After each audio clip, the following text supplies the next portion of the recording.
نواب صاحب جب لاہور آتے تھے تو وہ ہمارے گھر میں وہ ٹھہرتے تھے، تو یہ ہے وہ تعلق ہمارا ان کے خاندان کے ساتھ، اور یہ یقیناً یہ ایک محترم بلوچ ہیں، محترم پاکستانی ہیں، اور ہمیں مل کر اس صوبے کو خوشحال بنانا ہے، مل کر اس صوبے کو ان کے سیاسی، سماجی، معاشی، معاشرتی جو مسائل ہیں ان کو حل کرنا ہے۔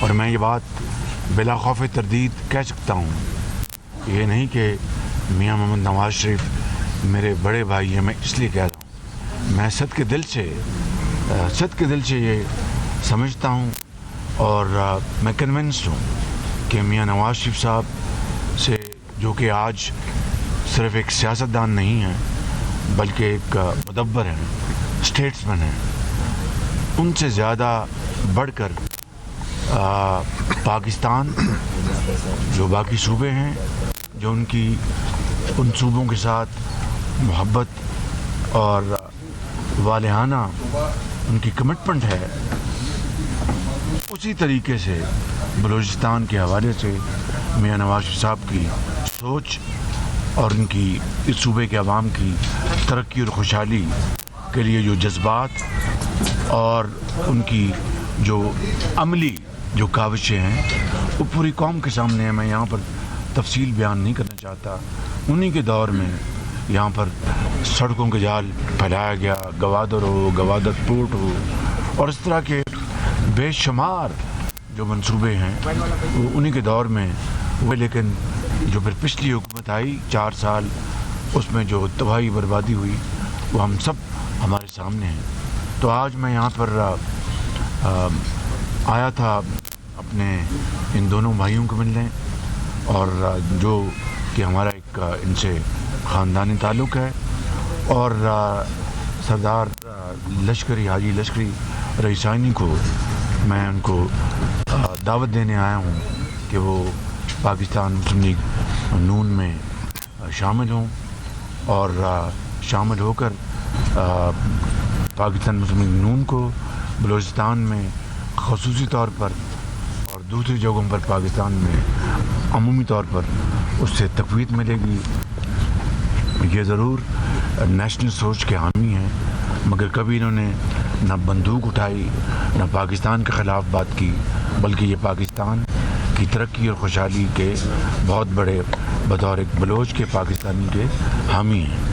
تو اسی سوچ کے ساتھ میں ان کو آج دعوت دینے آیا ہوں۔ مجھے امید ہے کہ میری یہ دعوت قبول کریں گے۔ شکریہ۔ بسم اللہ الرحمن الرحیم۔ میں اپنے اور اپنے دوستوں، ساتھیوں، سیاسی کارکنوں کے طرف سے میاں صاحب کا شکریہ ادا کرتا ہوں کہ وہ تکلیف کر کے ہمارے پاس آئی، ہمارے لیے اعزاز ہے۔ ہمارے تمام ساتھی اس کو باعث احترام سمجھتے ہیں۔ میاں صاحب نے ہمیں دعوت دی، یہ ہمارے لیے اعزاز ہے، اور ہم سمجھتے ہیں کہ اس ملک کو جو بحرانوں کا سامنا ہے، مسائل کا سامنا ہے، وہ ایک پارلیمانی جمہوری سیاسی عمل سے بہتر ہو سکتا ہے۔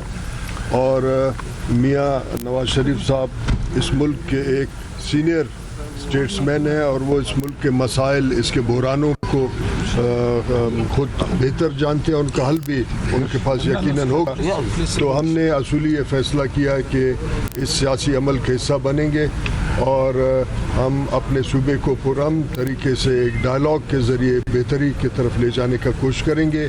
انشاءاللہ بہت جلد ہمارا فیصلہ ہوگا انشاءاللہ۔ اچھا میاں صاحب، آپ یہ بتائیں آپ آئے کل سے ملاقاتیں، اور اوورآل کیسے رسپانس رہا؟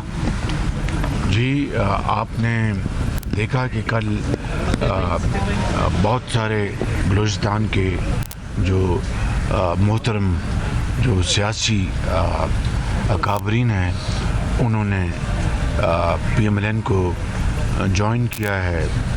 کل میاں نواز شریف صاحب کی وہاں پر میٹنگ میں جو بلوچستان کی جو سیاسی جو پارٹیز ہیں، انہوں نے مہربانی کی، وہ تشریف لائے اور وہاں پر ہماری سیاسی گفتگو ہوئی۔ تو میں کل کے حوالے سے مطمئن ہوں، بہت مطمئن ہوں، اور یہ سب کچھ دیکھیے، سیاست جو ہے، برائے سیاست یہ کوئی قومی خدمت نہیں ہے۔ سیاست کو اگر ہم ایک ذریعہ بنائیں گے، جس طرح حاجی صاحب نے کہا، قوم کی خدمت کا، ملک کو جوڑنے کا، اس صوبے بلوچستان کے جو معاملات، تکالیف، مشکلات کو حل کرنے کا، تو وہ ایک سیاست نہیں، وہ پھر عبادت بن جاتی ہے۔ تو میں شکر گزار ہوں حاجی صاحب کا، انہوں نے اصولی طور پر آج اعلان کیا ہے کہ وہ پی ایم ایل این کی سیاست کا حصہ بنیں گے۔ باقی تفصیل جو ہے میاں صاحب یہ بتائیں، بہت مکمل آئندہ چند دنوں میں مشاورت میں وہ حل ہو جائیں گی۔ ہماری طرف سے یہاں کے ہمارے جو صدر ہیں جناب جعفر خان مندوخیل صاحب اور سردار ریاض صادق، یہ دونوں ساتھی بیٹھ کے ان کے ساتھ تفصیلی مشاورت کر کے معاملہ طے کر لیں گے۔ دیکھیں، ہمیں بلوچستان میں پختون بھی بستے ہیں، بلوچ بھی بستے ہیں، بروئی بھی ہیں، سیٹلرز بھی ہیں۔ یہ صوبہ ان سب کو ہزارے ہیں، یہ صوبہ ان سب کو مل کر یہ بلوچستان بنتا ہے۔ یہ کسی ایک ٹرائب کا نام نہیں، یہ تمام یہ جو گروہ ہیں یہ مل کر بلوچستان بنتا ہے، اور ان کی بڑی خدمات ہیں، بہت خدمات ہیں۔ اور جب اسی شہر میں 1948 میں یہاں پر جو کارپوریشن ہال میں بلوچستان کے بڑے بڑے زعماء نے، سرداروں نے جب غیر مشروط حضرت قائد اعظم کی عظیم لیڈرشپ میں پاکستان کا حصہ بننے کا اعلان کیا، تو یہ بہت بڑی ان کی کنٹریبیوشن ہے۔ ہمیں اس کو پورا اس کا احترام کرنا چاہیے، پورا اس کی پذیرائی کرنی چاہیے۔ اور اسی کے نتیجے میں میں سمجھتا ہوں کہ ان 75 سالوں میں جو معاملات کہیں خرابی ہوئی ہے، اس کو ٹھیک کرنے کے لیے تمام اسٹیک ہولڈرز کو مل کر بیٹھ کر ایک ٹھنڈے دل کے ساتھ اور دل جمی کے ساتھ اور پختہ سوچ کے ساتھ ہمیں ان مسائل کو حل کرنا ہوگا۔ میں پھر یہاں عرض کرنا چاہتا ہوں، مجھ سے زیادہ، کہیں زیادہ میاں نواز شریف کی یہ انتہائی پختہ سوچ دہائیوں سے ہے کہ ہمیں بلوچستان کے معاملات ہمیں حل کرنے چاہیے۔ جب میں وزیر اعظم تھا تو تمام اسٹیک ہولڈر کے ساتھ بیٹھ کر ہم یہ بات کرتے تھے کہ ہمیں بلوچستان کے اوپر جو مسائل کے اوپر توجہ دینی چاہیے، ان کی معاشی حالات اور خوشحالی اور ترقی کے حوالے سے، اور اس سے زیادہ یہاں کے معاشرتی اور سیاسی معاملات کے حوالے سے۔ اچھا میاں صاحب یہ بتائیں، میاں صاحب وزیر اعظم جو ہے وہ پنجاب سے نہیں ہوگا، سندھ سے ہوگا۔ ساتھ ہی دوسرا سوال، ان پہ دوبارہ اعتبار کیا گیا ہے جو کل شامل ہوئے ہیں، جو آپ لوگ کو بیچ چوراہے پہ چھوڑ کے چلے گئے تھے۔ دیکھیے، بلاول بھٹو میرے چھوٹے بھائیوں کی طرح ہیں، میں نے ان کے ساتھ 16 ماہ کام کیا ہے اور بہت اچھے ہمارے تعلقات تھے اور ہیں۔ وہ اگر یہ بات کر رہے ہیں تو میں صرف یہی کہوں گا کہ جس کو پاکستان کے عوام وزیر اعظم منتخب کریں گے، قوم اس کو قبول کرے گی، اور اگر پاکستان کے عوام اپنے ووٹوں کے ذریعے میاں محمد نواز شریف کو قبول کرتے ہیں تو مجھے یقین ہے کہ سب اس کو قبول کریں گے۔ اور یہ بات کوئی چھوڑ کے چلا گیا، کوئی چھوڑ کے آیا، تو جب 2017 میں 18 میں ختم ہوئی تھی ہماری 18 میں جب ہماری حکومت ختم ہوئی، تو اس کے بعد جو یہ 5 سال گزرے، کتنے آئے اور کتنے گئے، میں سمجھتا ہوں کہ یہ کوئی انہونی بات نہیں، لیکن ہمیں پختہ سیاست کی طرف چلنا چاہیے اور پختہ سیاست کی طرف بڑھنا چاہیے۔ مجھے یقین ہے کہ تمام سیاسی زعماء اور اسٹیک ہولڈرز ماضی سے سبق حاصل کریں گے، اور دیکھیں، پاکستان ہے تو ہم سب ہیں، پاکستان کی ترقی اور خوشحالی ہے تو ہم سب کی ترقی اور خوشحالی ہے۔ آج ہم ایک نیوکلیئر طاقت ہیں، لیکن معاشی طور پر ہمارا جو 76 سالوں میں جو حشر ہوا ہے وہ آپ کے سامنے ہے۔ اور اس حالت کو ہمیں بدلنا ہے. رونے دھونے سے کچھ نہیں ہوگا. ہم پیٹیں اور ایک دوسرے کے اوپر الزام تراشی کریں اور ایک دوسرے کو مورد الزام ٹھہرائیں, یہ کوئی مناسب بات نہیں ہے. مناسب بات یہ ہے کہ ہم سب اپنے گریبانوں میں جھانکیں اور ایک بے لاگ تجزیہ کریں کہ کہاں ہم سے غلطیاں ہوئیں اور کہاں ہم نے ایک دوسرے کے ساتھ زیادتی کی, اور اس کے نتیجے میں اگر ہم اس مقام پر اگر اپنا سبق حاصل کر کے کہ ہمیں اس خداداد ملک پاکستان جو کہ عظیم قربانیوں سے بنا تھا حضرت قائد اعظم کی لیڈرشپ میں, اگر اس کو ہم نے دوبارہ 76 سال بعد اس راستے پر چلانا ہے تو ایک بہت بڑی اچیومنٹ ہوگی. اس کے لیے ہمیں کام کرنا ہے. اچھا میاں صاحب آپ یہ بتائیں, 16 ماہ تک اس میں جو پالیسیز تھیں اس سے مہنگائی بھی بڑی, ڈالر بھی کنٹرول نہیں ہو رہا تھا. اب انٹرم گورنمنٹ آئی ہے, اس نے جو پالیسیز اپنائی ہیں اس سے تو ایک دم سے عوام کو ریلیف ملنا شروع ہوا ہے کسی حد تک. تو آپ اپنا فیلئر دیکھیے بات یہ ہے کہ 16 ماہ میں یہ ایک مخلوط حکومت تھی. اس کے بے پناہ فوائد بھی تھے کہ مشاورت سے فیصلے ہوتے تھے, اور ایک نیگیٹو پوائنٹ بھی تھا کہ فیصلوں میں تاخیر ہوتی تھی.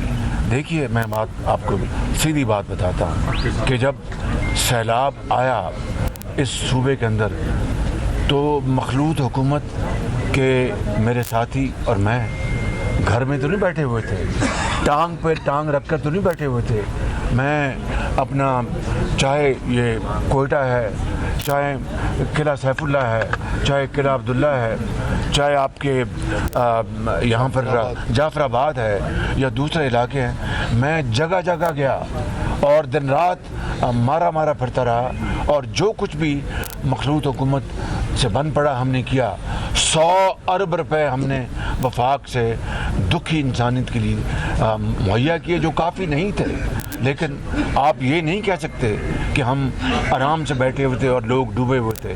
میں جگہ جگہ پہنچا اپنے ساتھیوں کے ساتھ. ایک دوسرا, پاکستان کو پچھلی حکومت نے پاکستان کو دیوالیہ ہونے کی نیچ پر پہنچا دیا تھا, اور جس طرح ہم نے پاکستان کو دیوالیہ ہونے سے بچایا ہے, یقیناً اس میں ہمارا پولیٹیکل سرمایہ خرچ ہوا, ہماری سیاست کو نقصان پہنچا, میں اس کو تسلیم کرتا ہوں.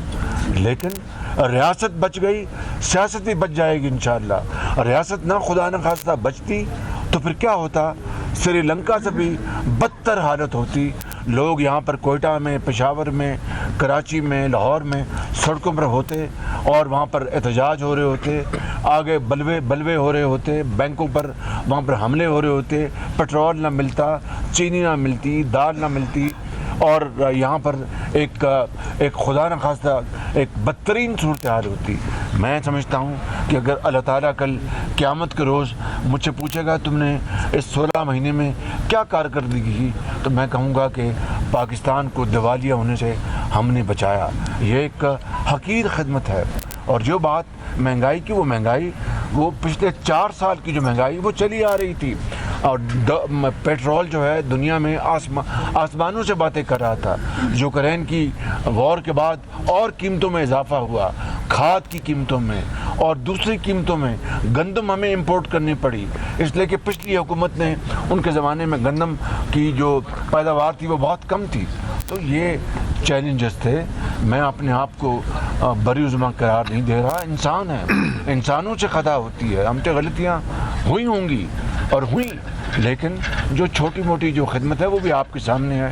آج میں سمجھتا ہوں کہ آج ہم الیکشن کی طرف جا رہے ہیں. ہمارے قائد میاں محمد نواز شریف انشاءاللہ اس کیمپین کو لیڈ کریں گے, اور انشاءاللہ ہم چاہیں گے کہ میں بالکل جہاں پر کل ہمارے ساتھی جنہوں نے ہمیں جوائن کیا, ہمیں ان کا بڑا احترام ہے, شکریہ ادا کرتے ہیں. وہاں پر ایسے بھی بلوچ جو ہمارے نیشنلسٹ ہیں, جو کہ پاکستان میں یقین رکھتے ہیں, پاکستان کی سالمیت میں یقین رکھتے ہیں. اگر ان کو ہم ساتھ لے کر نہیں چلیں گے تو پھر پارلیمان سے اگر باہر رہتے ہیں تو پھر اس کا فائدہ یا نقصان ہے. اچھا میاں صاحب,